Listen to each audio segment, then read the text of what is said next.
I even felt a little chill out there, though, this morning, Rob. I was like, whoa. You know, there's going to be a couple of spots where you do feel that, and over the next couple of days, you might notice a little more of that. The further east you go, that's where we're going to find a little bit more cloud cover, where the temperatures are going to start a little higher. You know, even with some sunshine today, we may see those daytime highs have a tough time getting to 80. And then I think as we ease back tonight, there'll be more spots that fall back into the 50s. So yeah, it's going to feel a little different out there. Not what you'd expect at the end of May, when usually it's the hot and humid and the icky stickies. Instead, we're going to have some cooler and drier, a nice breeze coming in from the northeast around some energy off the Atlantic coast. And all that contributes to what should be some bonus weather all weekend. We're at 63 now in Thomasville. Tallahassee and Valdosta both checking in at 68. Everybody with a little bit of a breeze out there, the air drying, and that's going to continue to happen for at least another day or so.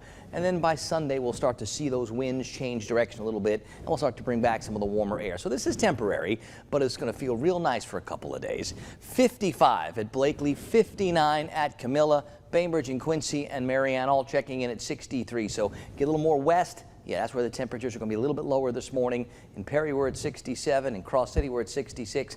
Away up in Homerville, it's 65.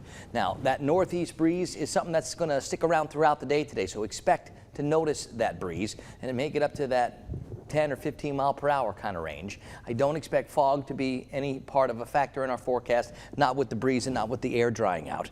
This energy off the Atlantic coast, it's not coming our way. It's going to be heading a little bit more north, and it will continue with that counterclockwise circulation around lower pressure to really bring in more of that cooler and drier air from up north, where it is much, much cooler and drier. Now, as that energy does move away a little bit, then we start to change our wind direction. It starts to turn more towards the west and even the southwest, and that's when we start to bring back some of those warmer temperatures and more clouds. But that's happening by Sunday and Monday for our Friday and for our Saturday.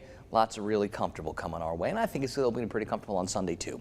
Now, that energy off the Atlantic coast, it's got at least some potential, really small potential, to maybe start acquiring some tropical characteristics. I don't think there's going to be much to talk about with this one, but the National Hurricane Center is keeping our eyes on it, and it's a great reminder that the Atlantic hurricane season starts next week. On the Gulf, small crafts need to be advised that wind up to about 25 knots. 50s and 60s, more clear west.